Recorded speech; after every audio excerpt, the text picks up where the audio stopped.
ಈಗ ನಮ್ಮ ಡಿಮ್ಯಾಂಡ್ ಏನಂದ್ರೆ ನಮ್ಮ ಜಿಲ್ಲೆಗೆ ಮಂತ್ರಿ ಬೇಕು ಅಂತ.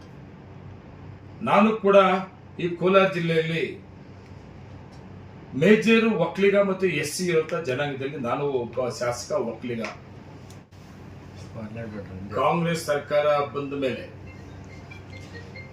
ಸರ್ಕಾರ ಬಂದಂತ ಸಂದರ್ಭದಲ್ಲಿ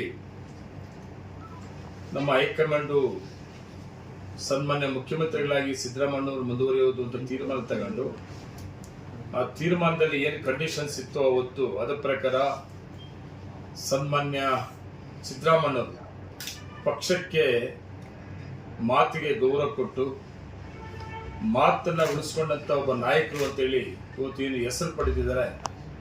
ರಾಜೀನಾಮೆ ಕೊಟ್ಟ ಮೇಲೆ ಇವತ್ತು ಶಾಸಕಾಂಗದ ಪಕ್ಷದ ನಾಯಕರಾಗಿ ಮುಂದಿನ ಮುಖ್ಯಮಂತ್ರಿ DK ಶಿವಕುಮಾರ್ ಅವರು ಅಂತೇಳಿ ತೀರ್ಮಾನ ಆಗಿದೆ. ನಾಳೆ ಅವರು ಪ್ರಮಾಣ ವಚನ ಸ್ವೀಕರಣೆ ಮಾಡ್ತಾ ಇದ್ದಾರೆ. ಮತ್ತೆ ನಮ್ಮ ಎಲ್ಲರ ಡಿಮ್ಯಾಂಡ್ ಏನಂದ್ರೆ, ಏನು 3 ವರ್ಷ ಮಂತ್ರಿಗಳಿದ್ರು, ಮಂತ್ರಿಗಳು ಕೂಡ ಬದಲಾವಣೆ ಮಾಡಬೇಕು. ಸಿದ್ದರಾಮಯ್ಯ ಅಂತ ಮುಖ್ಯಮಂತ್ರಿಗಳೇ ಬದಲಾವಣೆ ಮಾಡಿ ಕಾಂಗ್ರೆಸ್ ಪಕ್ಷಕ್ಕೆ ನಿಷ್ಠೆಯಾಗಿ ಕೆಲಸ ಮಾಡಿದಂತ ಒಬ್ಬ ನಾಯಕರಿಗೆ DK ಶಿವಕುಮಾರ್ ಅವರಿಗೆ ಏನು ಅವಕಾಶ ಮಾಡಿಕೊಟ್ಟಿದೆ ಪಾರ್ಟಿ, ಅದೇ ರೀತಿ ಇನ್ನು ತುಂಬಾ ನಿಷ್ಠಾವಂತರು ಶಾಸಕರುಗಳು ಮಂತ್ರಿಗಳಾಗೋಕೆ ಅರ್ಹತೆ ಇರುವಂತವರು ಸುಮಾರು ಜನ ಇದ್ದಾರೆ.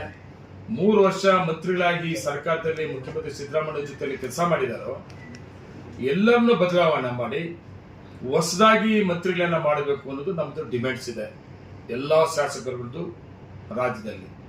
ಅದ್ರ ಜೊತೆಗೆ ಜಿಲ್ಲೆಯಲ್ಲಿ, ಕೋಲಾರ ಜಿಲ್ಲೆಯಲ್ಲಿ ಇದು ಮೊದಲಿಂದ ಕಾಂಗ್ರೆಸ್ಸಿನ ಜಿಲ್ಲೆ.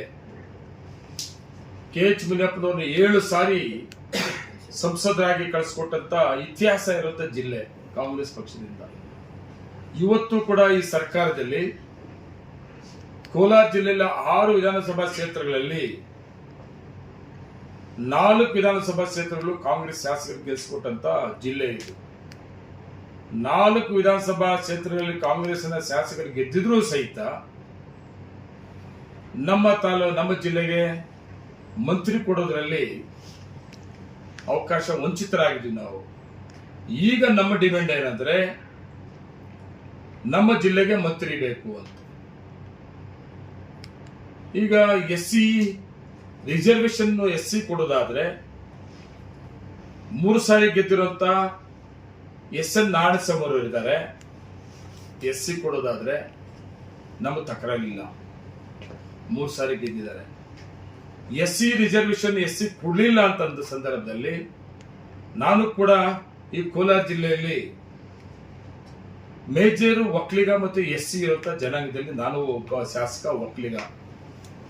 ನನಗೆ ಅವಕಾಶ ಮಾಡಿಕೊಡಿ ಅನ್ನೋದು ಕೂಡ ಇದೆ.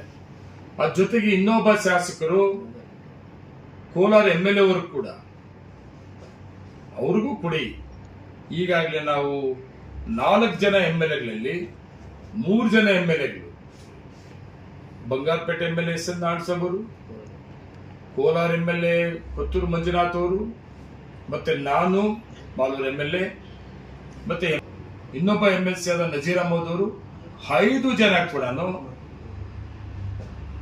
AICC ಮತ್ತೆ KPCC ಮತ್ತೆ ಎಲ್ಲ AICC ಸಂಬಂಧಪಟ್ಟ ಎಲ್ಲ ಲೀಡರ್ಗಳಿಗೆ ರೈಟಿಂಗ್ ಅಲ್ಲಿ ಕೊಟ್ಟಿದೀವಿ ನಾವು, ಅವಕಾಶ ಮಾಡಿಕೊಡಿ ಅಂತ. ನೀವು ಕೇಳ್ಬೋದು, ನನ್ನ ಪ್ರಶ್ನೆ ಕೇಳ್ಬೋದು, ಹೌದು ಇನ್ನೊಬ್ರು ಇದಾರಲ್ಲ ಅಂತ, ರೂಪಮ್ಮನವ್ರು ಇದಾರಲ್ಲ ಅಂತ. ರೂಪಮ್ಮನವ್ರು ಕೊಟ್ರೆ ನಮ್ಗೆ ತಕರಾಲು ಅಂತಲ್ಲ, ಅವರಲ್ಲಿ ಇತಿಹಾಸ ಇರೋಂಥವ್ರು.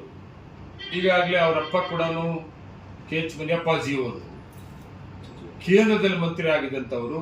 ಈ ಜಿಲ್ಲೆ 7 ಸಾರಿ ಸಂಸದರಾಗಿ ಆಯ್ಕೆ ಮಾಡಿಕೊಟ್ಟಂತ ಅವಕಾಶ